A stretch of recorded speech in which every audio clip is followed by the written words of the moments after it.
Sí, está bien. Adelante, Cristian. Buenos días, doctor. Buenos días, compañeros. Vamos a presentar el tema de tórax espontáneo y empiema pleural. Primero vamos a hacer un repaso a lo que es la pleura.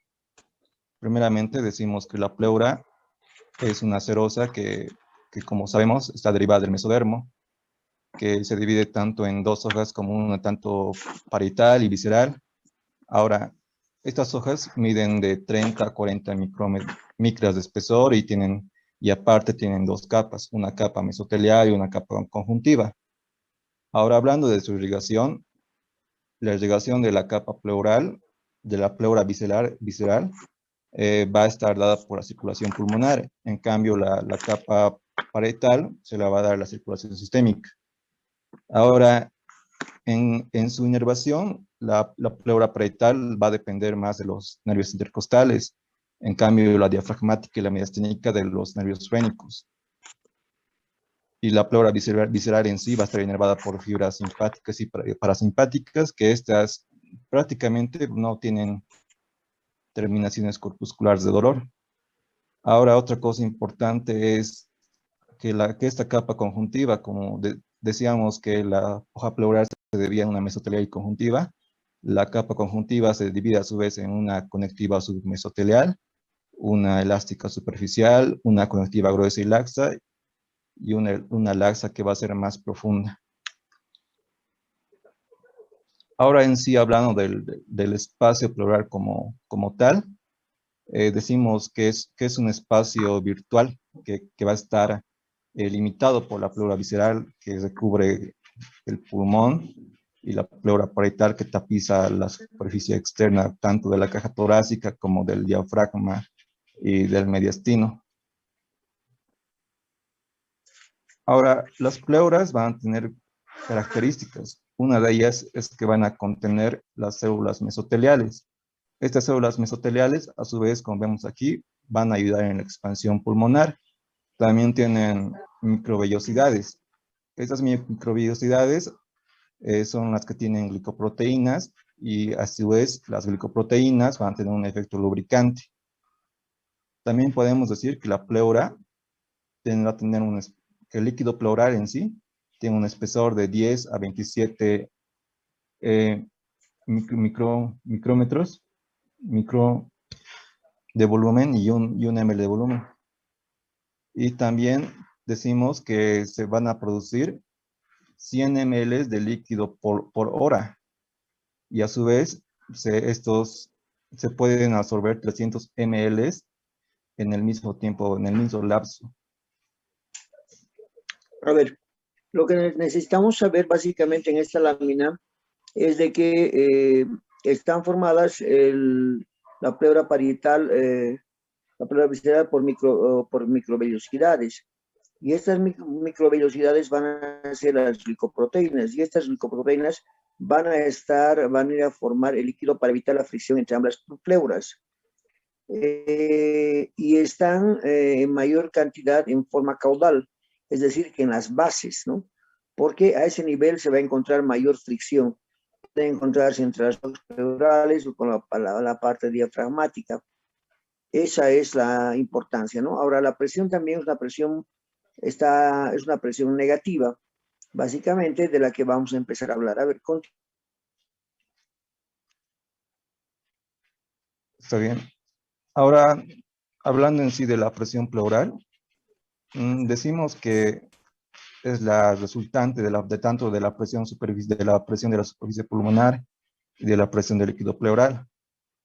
La presión pleural puede ser positiva o puede ser en condiciones patológicas, puede ser positiva y también puede ser positiva en condiciones normales. Hablamos de que puede ser positiva en condiciones patológicas en caso de que presente un neumotórax hipertensivo o en sí un neumotórax abierto. Y una presión positiva se la encontraría también en condiciones normales cuando exista o cuando presentemos tos o si realicemos una expiración forzada con la glotis cerrada. En cambio, cuando estamos en reposo, cuando nuestro tórax está en reposo, nuestra presión va a ser subatmosférica.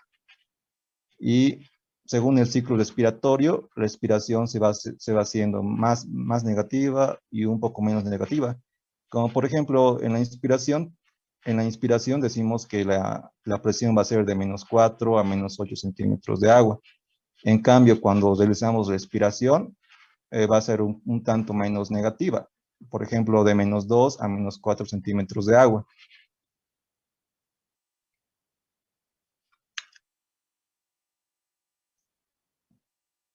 Ahora, hablando un poco del manejo del espacio pleural. A ver, la pregunta para tus compañeros. ¿Ha quedado entendido esa parte de la presión? ¿Qué tipo de presión tiene, señorita, el tórax?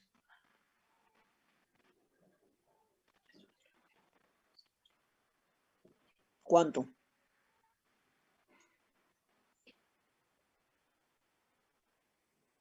Algunos libros dicen que tiene -4 a -7, otros de -4 a -8.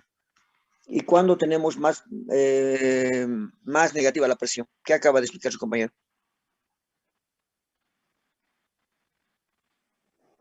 ¿Cuánto va ahí?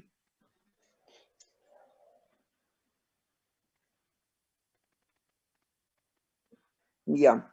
¿Cuándo se positiviza todo lo que estamos hablando ahora nos va a servir para trauma de tórax, básicamente, porque ahí viene el problema, ¿no? Cuando se positiviza la presión del tórax, del espacio pleural, en situaciones patológicas y en situaciones fisiológicas. Muéstrele su lámina anterior, doctor.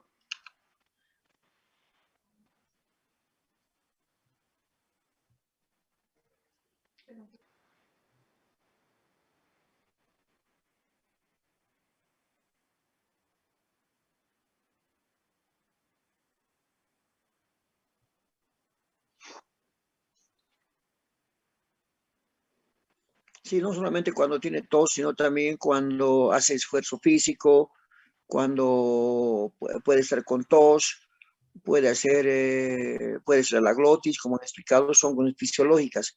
Hasta cuando hace pujo al defecar puede haber cambios de presión, pero son presiones fisiológicas, ¿ya? Y las otras son las patologías. Tienen que tener bien claro, cuando les pregunten es -4 a -7, una presión negativa básicamente, ¿no? Cuando se positiviza ya vemos que son patológicas. Ahora, ¿cuánto de líquido produce el espacio pleural por hora y cuánto en 24 horas?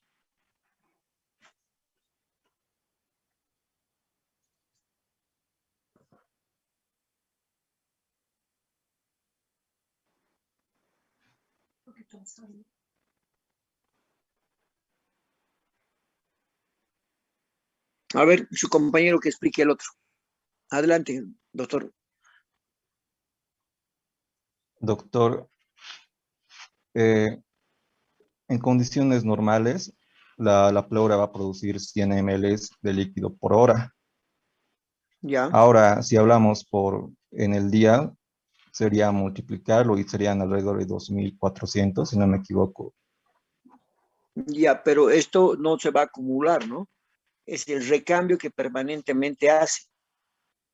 Es un recambio que permanentemente hace a nivel de la pleura. ¿Ya? Ya. No crean que va a estar la cantidad de líquido ahí. Ya. A ver, continúe, por favor. Y ahora vamos a hablar del manejo del espacio pleural, Ya. ya que estos son los procedimientos que vamos a emplear para modificar las condiciones del espacio pleural. Entre ellos tenemos la toracocentesis y también tenemos el drenaje o el avenamiento pleural, ¿no? O toracostomía. Hablando en sí de la toracocentesis, decimos que es una punción con una aguja del espacio pleural, tanto para fines diagnósticos o para fines terapéuticos. Tanto para procedimientos diagnósticos lo utilizamos en los derrames de los líquidos que tengan una etiología que es incierta. Y ahora, con fines terapéuticos, los vamos a utilizar para más que todo para evacuar el espacio pleural y como un primer tratamiento inicial del neumotórax hipertensivo. Ahora, la técnica, primero lo que tenemos que hacer es evitar, ¿no? Es medicar, premedicar al paciente con atropina y meperidina para evitar los fenómenos vagales. El sitio de punción se lo va a realizar en las zonas, en las zonas más declives de la cavidad pleural. Se lo va a realizar entre el cruzamiento de la línea axilar posterior con el octavo espacio intercostal. Como vemos en la imagen, el paciente tiene que estar semisentado si es posible o en una posición de hockey. Lo que se hace es realizar asepsia-antisepsia. También, obviamente, el colocado de campos estériles. Se realiza la anestesia por infiltración primeramente y se llega hasta la costilla. Y luego pasamos a llegar a su borde posterior. Claro, también se debe evitar la entrada del aire del tórax. El sistema de punción debe ser como especificaba en el libro, de tipo estanco. Ahora, hablando de la aguja tiene que tener un mandril agudo con una camisa roma. Además, se tiene que tener una llave de robinete de 3 vías, una jeringa de 50 ml y equipos de infusión para las soluciones parenterales más que todo.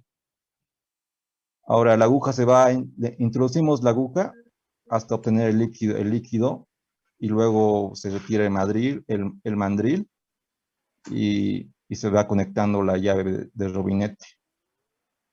Y, y luego se procede a la evacuación de la cavidad pleural y se va a derivar el líquido de la jeringa a una broca o también procedemos a extraer muestras estériles.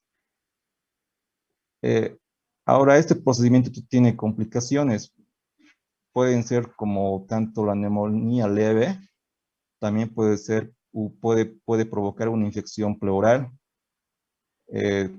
también una hipotensión o un desplazamiento del mediastino.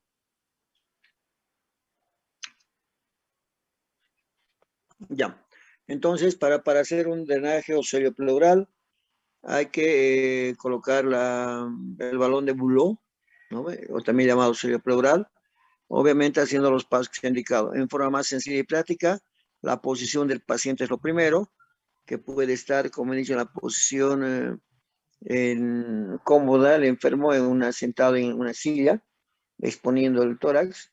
Ambulatorios es la de hockey, que se llama. Luego, a horcajadas puede estar en una silla o exponer la parte donde vamos a la zona que vamos a hacer la toracocentesis. Ahora, si vamos a hacer la toracocentesis, ¿en qué espacios se coloca solamente toracocentesis, doctor, compañero? Doctor, la punción se lo realiza, como dije, en los No, sitios no, más declives. tu compañero, no tú. Ah, perdón, perdón.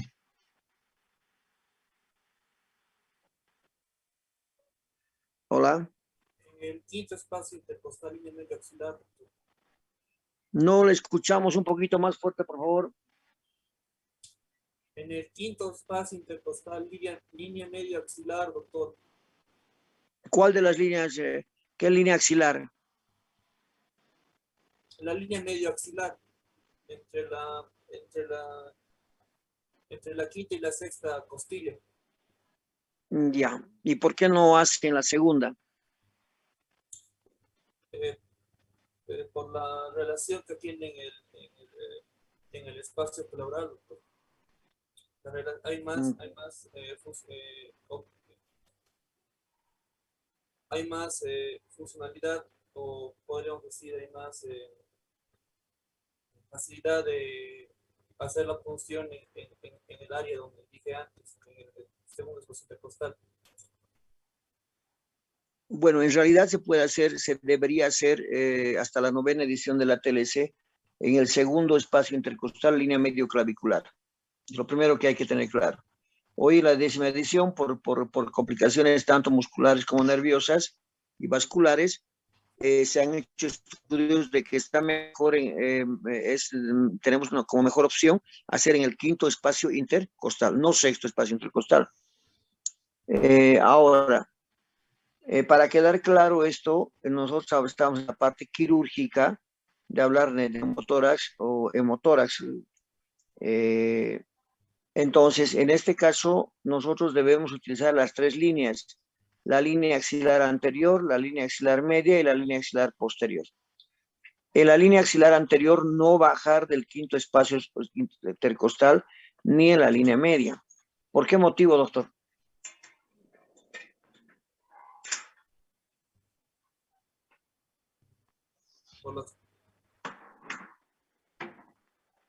Hola. Porque podemos provocar un hemotórax hipertensivo. No, no es la causa. A ver, su compañero que está exponiendo.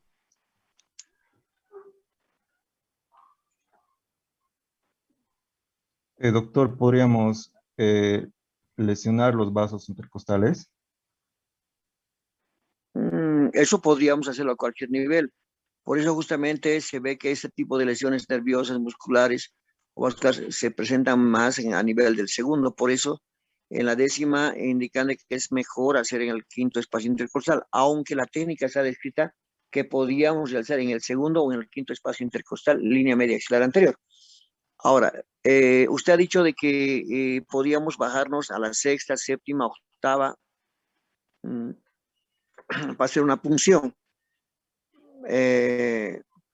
¿Por qué no? Estamos preguntando, ¿por qué no bajarse del 5º espacio intercostal en la línea axilar anterior, en la media o en la media? ¿Por qué no? ¿Qué anatómicamente quién está pues ahí, doctorcito? A ver, ubíquese.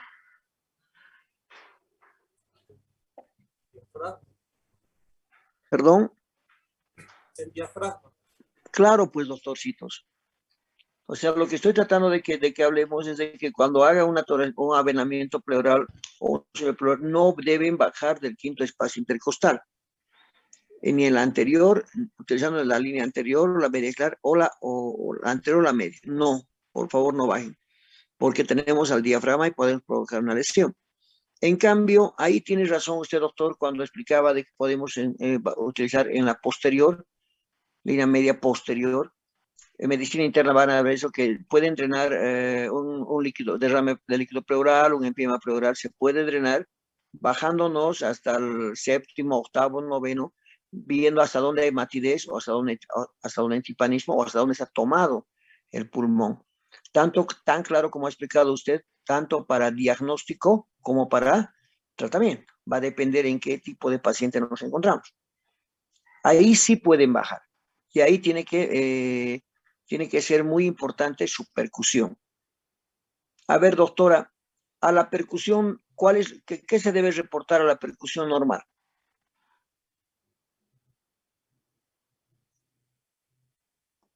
Normal.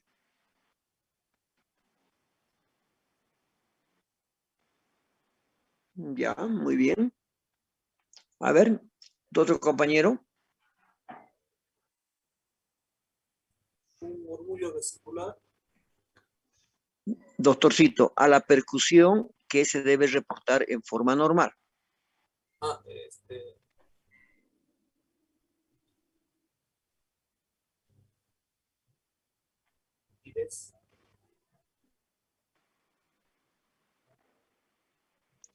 A ver, su compañero, el que está exponiendo.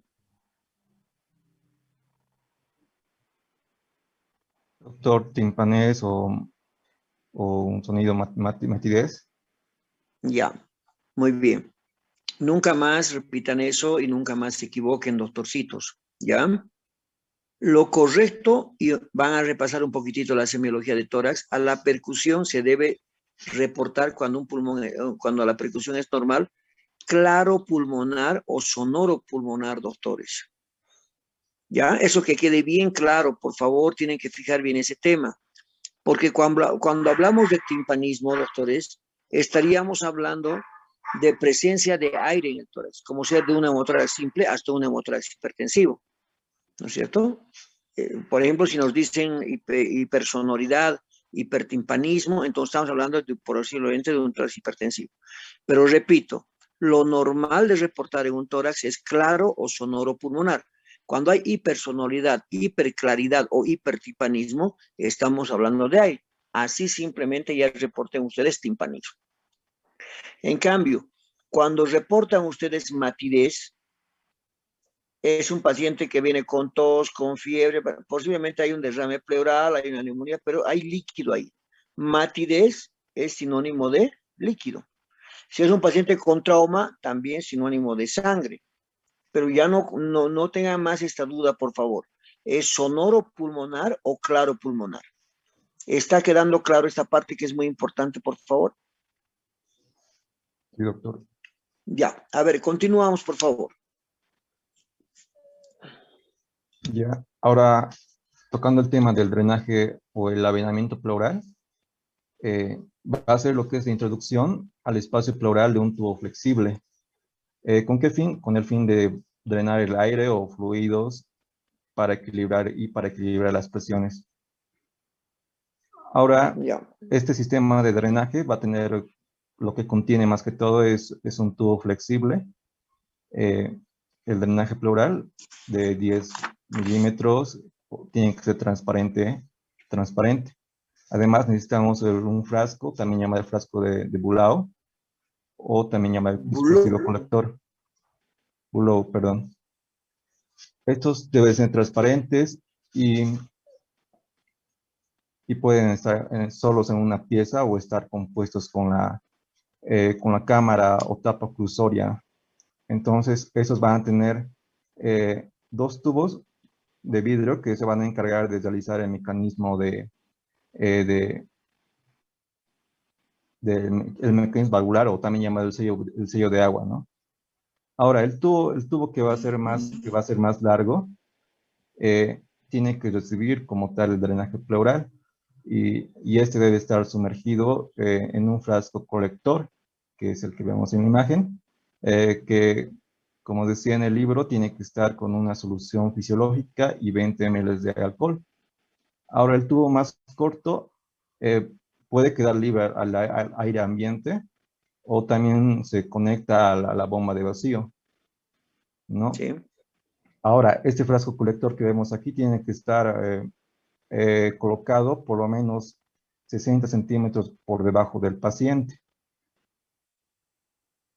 Ahora, lo que sucede es Más que, práctico es que nunca en el hospital, chicos, deben permitir que este frasquito pase la rodilla del paciente. Es más simple indicarse eso, ¿no? No que no suba, que no pase tu rodilla, ¿no? Ni peor aún la cadera, digamos. Ella no puede pasar. Ya, continúe, por favor. también también existe un sistema de dos frascos, que va a tener con un frasco intermedio entre el tubo de venamiento y la bomba de vacío. Este frasco es el que se indica cuando el débito diario va a ser importante y queremos evitar el paso del líquido hacia la bomba.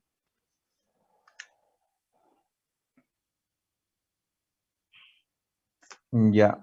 Ahora, el sitio más habitual, hablando de la técnica de colocación de drenaje, eh, es el segundo espacio intercostal, eh, en el punto en el que se cruza con la línea mamilo medio clavicular, como vemos en la imagen, y el cuarto espacio intercostal a nivel de la línea axilar media.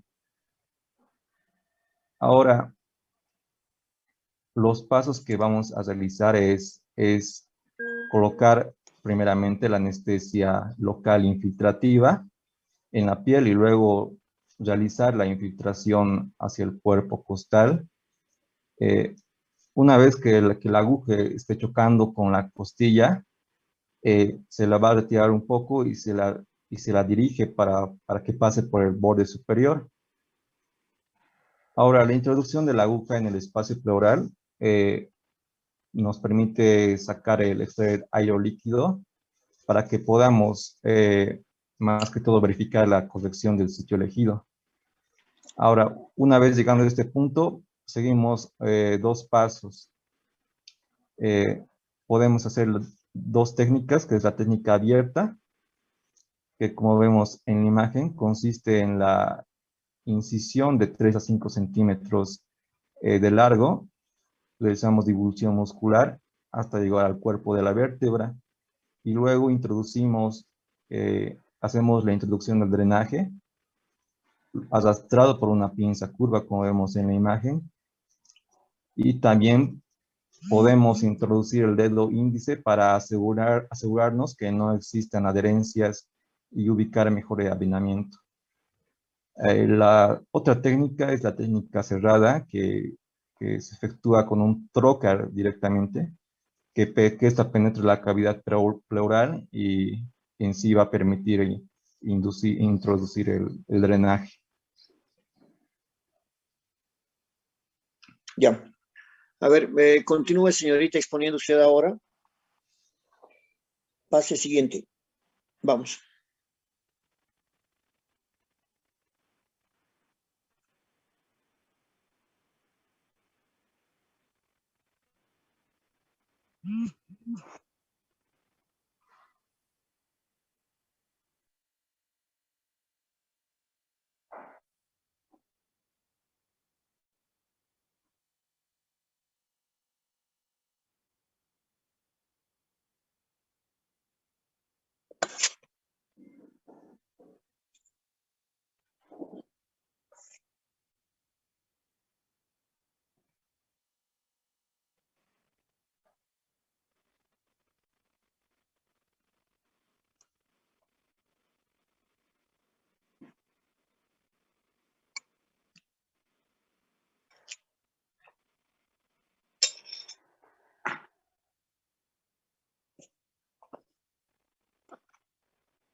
Perdón, si nos quedamos sin tiempo, vuelven a ingresar, ¿ya?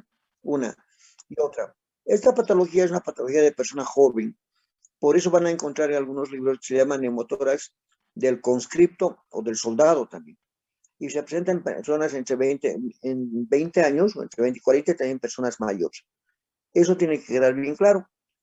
Y eh, obviamente que vamos a ver, de acuerdo a su clasificación, ¿no es cierto?, a qué pertenece. Entonces, el pico de edad, digamos que es 20 años, y estos van a presentar vesículas subpleurales, bulas o bleps también, que después seguramente explicarán. A ver, continúe, por favor.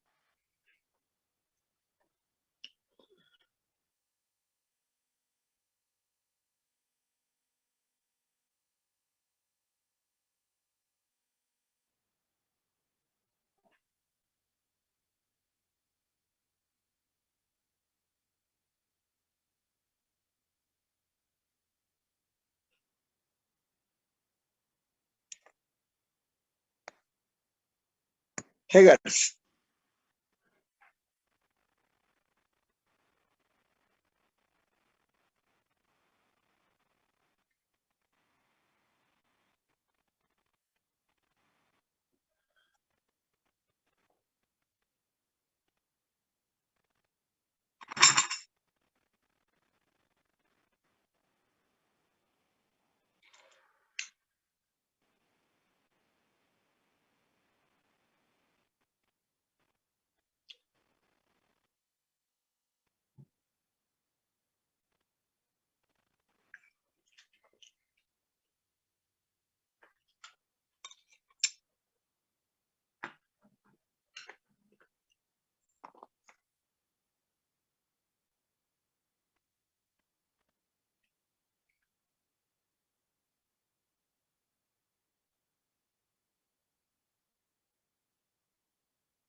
A ver,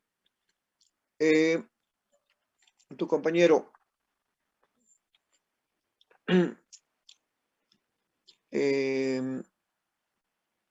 paciente con 22 años de edad, o de 22 años de edad, sexo masculino,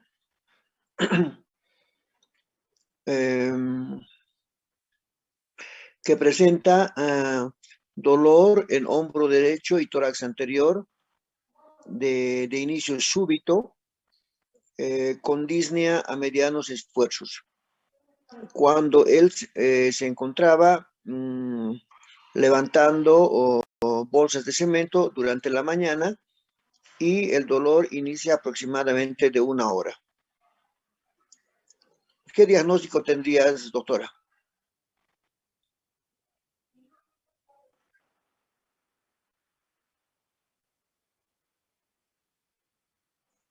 Ya.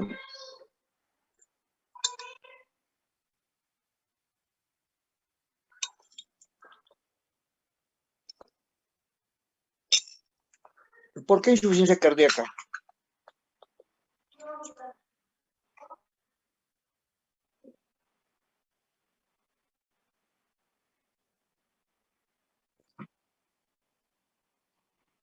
¿Cómo es el dolor, cómo es el dolor del neumotórax? ¿Qué más?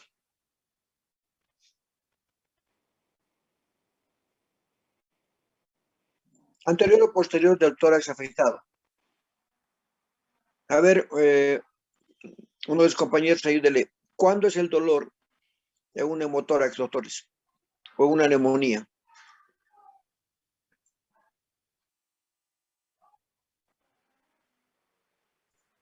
Cuando incrementa con los movimientos y cuando presenta tos, más que todo. Ya, está bien, pero ¿cuándo? ¿En la inspiración o en la expiración?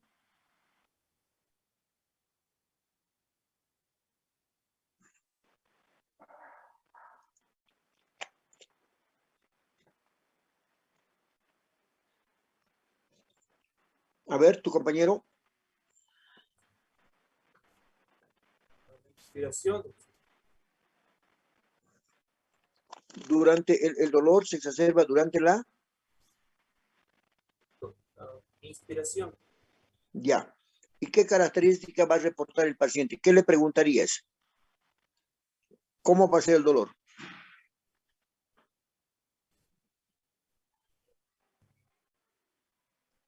Va a ser un dolor en punta de costado o en puñalada, ¿no? O lancinante.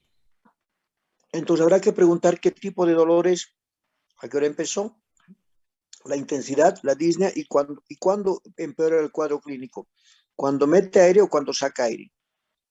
Entonces el paciente dirá cuando mete aire. Entonces, ¿dónde te duele? En el lado derecho. Y me da como una punzada o como si un cuchillo estuviera penetrando en mi tórax. Entonces esas cosas nos van a orientar a poder valorar el grado de neumotórax que tenga el paciente, ¿no? Ahora, ¿a qué tipo, doctora, correspondería este de neumotórax? Porque sabemos bien que nosotros tenemos dos neumotórax, un neumotórax espontáneo y un neumotórax congénito. El espontáneo se divide en congénito y en adquirido.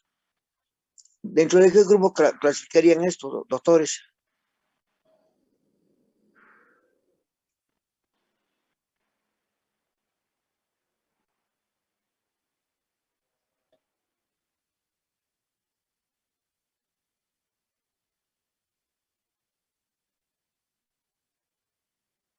Adquirido. A ver, vuélvame a recordar cómo se clasifican el adquirido y cómo el congénito.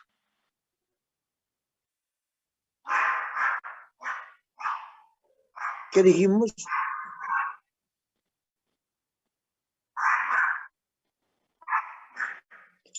En sopapa de Hegar's. Esos son los...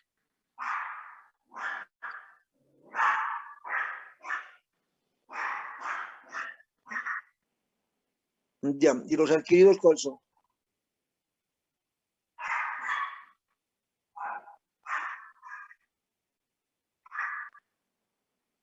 ¿De quién?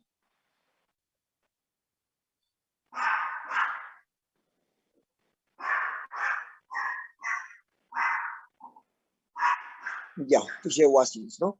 Entonces tienen que tener claro, todas estas cosas no es que pasemos por pasar clases, donde digan adquiridas con gente. Tenemos que valorar la edad del paciente, debemos valorar el mecanismo o la